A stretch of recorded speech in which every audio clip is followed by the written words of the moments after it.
Today on AI Applied, Meta is continuing to make waves. I was just hearing today on some kind of news source. I don't remember where it was. I should quote it, but I can't remember it. But anyway, Zuckerberg on a podcast was talking about how quickly they're pivoting. And Jaden, when you think about them moving from the metaverse and literally naming their company Meta, or rather from social media, from Facebook to metaverse, and now how quickly they're moving into AI.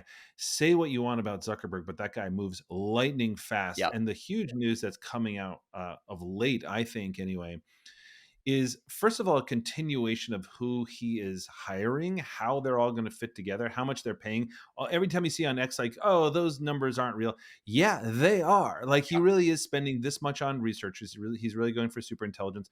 But Jaden, the other thing you and I were talking about just briefly before we came online were these huge data centers, right? I mean, like really, really massive, like, Prometheus or something like that, right? And Hyperion, like these things which are absolutely colossal.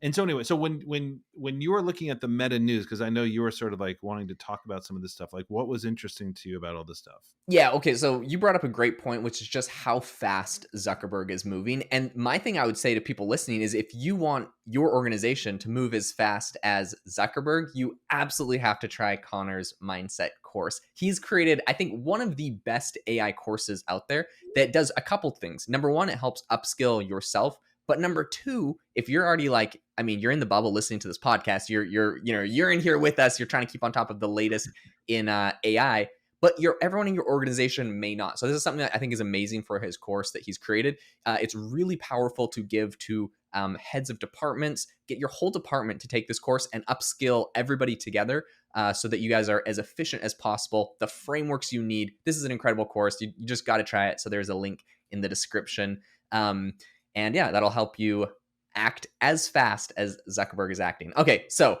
what the thing that I think is the craziest, well, let's get to the data centers in a second, but I swear Right. every single week we're like, oh my gosh, did you see the latest hire that Zuckerberg's got, that he's hired?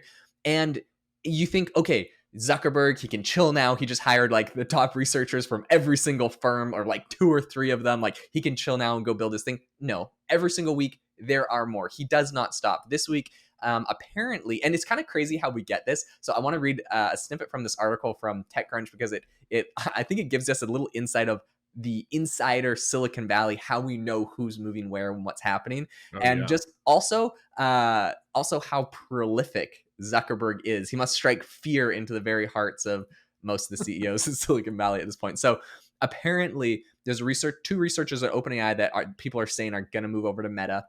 And the way that this was essentially leaked or figured out, and people started looking into it and figuring out, is because people inside of OpenAI saw that there was one which is Hiren Wang Chung, and then I believe another one which is Jason Wei. Both of their accounts on Slack had been deactivated. They were top researchers, had been at OpenAI forever, and all of a sudden their Okay. Slack accounts get deactivated. Everyone starts digging in, and they're like, "Oh crap, Zuckerberg strikes again." So it's so funny. It's like literally like the Slack messages are now starting to cue us off. Everyone's probably wondering who's going to be next. But like you mentioned, the salaries are absolutely insane. I think some of these people would have to be crazy to not take it. And with the talent density that Zuckerberg's building, it's not like, hey, we'll pay you a ton of money to come work at, like, okay, no shade to IBM, but a little bit of shade to IBM. It's not like, hey, we're going to pay you a ton of money. You're going to come work at IBM on something that most people haven't heard of or whatever, right? Like, or maybe an old company. I'll stop picking on IBM. I know they are doing some cool things, but it's like, come work at this old company and we'll pay you a lot of money, but your stuff's never really going to get seen by too many people. That's not the case Right. here. Zuckerberg Yeah. he's like, look, I own WhatsApp, Instagram, Facebook, billions of eyeballs. Whatever you make is going to be used by billions of people. And Zuckerberg's like, I don't want this to suck. So I want it to be as good as possible. Like, we have the distribution. That's done. All we need now is the absolute best technology. So people coming over know that their work is going to get used. They're getting paid absolutely insane salaries, and they have a good chance of winning in this race because Zuckerberg is hiring so many top researchers. And so the talent density is so good that I think a lot of people feel like this is a winning team that is growing. It's going to be pretty stinking hard to compete with Zuckerberg. I think most people don't understand Zuckerberg can just burn tens of billions of dollars a quarter on like VR for 5 years straight and have zero repercussions at all to his company. And then when it doesn't really work Yeah. out, it's like, okay, whatever. AI is a new thing. Okay, we're going to just dump all that money on AI. And now he's got one of the number one AI models. So I think that Jaden, I love this. Can I just say I love this take? I love this take because it's something I hadn't really thought about before. If you're a baseball fan, I'm a Mets fan. So when Steve Cohen, who founded Point 72, comes over, he's just like, "You really think we're going to lose to the Yankees? No way!" Like and this is like Zuckerberg, right? yeah. Zuckerberg's like, "Look at what I'm willing to do," and I think that you're right because I think these folks who are getting $100 million pay packages at that level, you don't just start to think about the money because an extra million here or there is probably not overly significant. But what is can you beat everybody else's super intelligence? And Jaden, if you even look at the origins of Meta's AI recent origins of Meta's AI origins. First of all, Jan LeCun is the chief scientist. Like he's not sort of like running product, he's running science, and he's one of the great ones out there. But more importantly, it's starting to make sense. And maybe this is crazy, Jaden. Tell me what you think of this theory here, why they went open source. Now tell me, conspiracy theory, not conspiracy, but just radical theory. This feels like completely an ego move because even at the time I was like, why are they going open source? It just, I couldn't economically figure it out. Do you know what I mean? Like, and now they have enough cash cows maybe to go around it. But now it feels like Zuckerberg is going out to all these people and saying, I want you, I'm willing to overpay for everybody because we want super intelligence first. I don't even think it makes sense for Meta to sort of like have this drive towards super intelligence first. I think it makes a lot of sense for Microsoft, Google, maybe Anthropic, definitely OpenAI. Because that's where the enterprise dollars are going to come. Mhm. But that's not Meta's play. It almost feels like, and tell me if I'm oversimplifying this, Jade. It almost feels like, and maybe other people are going to be like, yeah, duh, like an ego play. Like Zuckerberg wants to hit this first. 100%. Zuckerberg has completely flipped. He is doing MMA fighting now, and he is in wartime CEO mode. You do not mess with the Zuck. He's like, his testosterone's out of control. This man is a raging bull, and he will not be messed with. I 100% agree. It's not like you think of Facebook and like a chat bot on Facebook, and you're like, this has to be the greatest AI to ever be Right. born. Like, it's Right. not Who getting cares? put into enterprise. It doesn't have like an API that's going to Right. get built into like a lot of things, especially because it's open source for most of what they got going on. So it just doesn't seem like it's that insane. Whereas like OpenAI, like, yes, if they have the best AI, they're going to make an insane amount of money, and everyone else too, right? So it doesn't, and like, yeah, if you go on Facebook, it's free anyways. So it's like not even Right. being monetized. It's 100% an ego play. Will it be big? Yeah, I think it's going to actually be kind of like you see like big branches out of big tech companies that sometimes get spun off in their own companies, sometimes that get bigger than the original company. You can think about the iPhone, for example. Apple was a computer company. They decided, okay, let's Right. make this new branch of phone. And now that's most of Apple's revenue. And Apple is a phone company. It's not a computer company. They do have computers, but it's a phone company because that's what Right. gives it all its money. I think Meta is a social company, and it's really hard for Zuckerberg. He's like hit a plateau pretty much with how much his social media company can grow because there's only so many humans on the planet, and he's saturated the market pretty much unless he gets into China or like, there's like crazy unlocks like that probably won't happen. So he's got to find his next thing. It was VR for a while, which didn't really pan out the way I think he hoped, but AI Right. 100% could. And so I think he's chasing that as kind of his next growth vector that he can really focus on. And yeah, there's a lot of ego. He can put it into a product that gets used a lot. So I think that's how he justifies basically spending this money. But I think he wants Okay. to. I think he wants a Okay. new thing. So to that, Jaden, let's talk about these data centers then, because I was just sort of like seeing this popping up in the news. They look like colossal data centers, right? So like, what's happening with that? You've probably seen more than I have Colossal on this. data centers. Yeah, Zuckerberg essentially is building or Meta's going to build a 5 gigawatt AI data center. This is huge. Now, to be fair, it's not like it's going to be up tomorrow. I think that they're hoping that this thing is going to have 2 gigawatts of capacity online by 2030.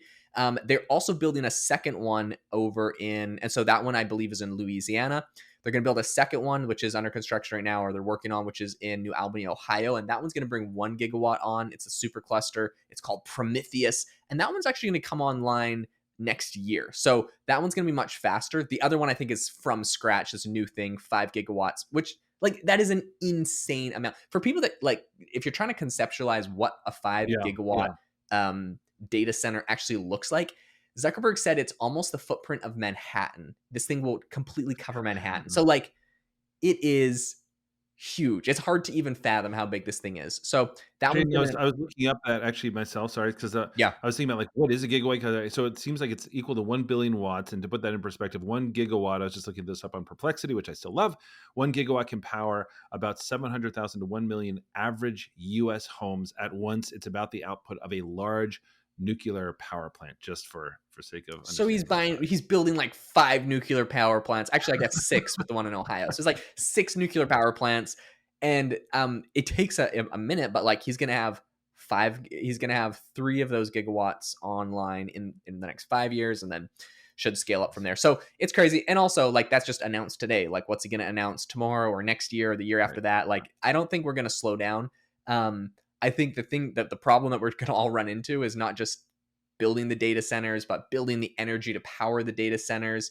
Um, it's going to be crazy. And Zuckerberg, I think, knows that he has to build a lot of this infrastructure himself. He doesn't want to be reliant on competitors like Google or other people that might be doing similar projects, or even Microsoft was working on this.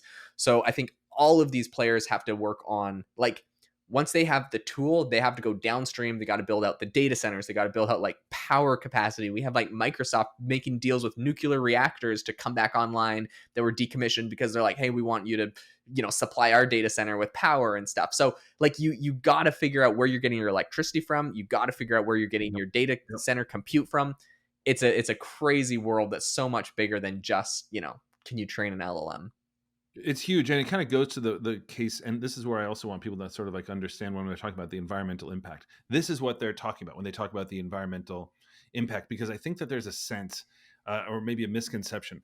And by the way, everybody can make their own decisions on this, but I know when I talk to companies, I inevitably get a question when I'm talking sort of like the masses about, like, well, should we even be using AI? Because I heard that it really kills the environment. And I'm like, look, like you'd have to get to like 10,000 prompts to sort of like even match like what you're doing in that room in that in 1 hour, basically. Do you know what I mean? Like you're air conditioning that room, you're lighting that room, like Yeah. you're probably turning on the microwave to make lunch, all that kind of stuff. That's like 10,000 prompts. So I wouldn't think of it like that. But when we are thinking about what this does, and look, I'm a huge optimist, guilty, right? But I do think that AI will ultimately solve the environmental problem. Maybe I'm an idiot, but that's where I think that we have to look at this. We could do a whole episode on environment, but for now, we're gonna wrap this. But just to sort of say, like, listen, when you look at what Meta does, uh, this is it's sort of like the Elon part, right? It's like run by an individual that has a huge ego, not no shade to him or anything like that, just sort of saying like Yeah. this guy is absolutely going for it. So Meta is one of the most interesting stories to follow here, I think.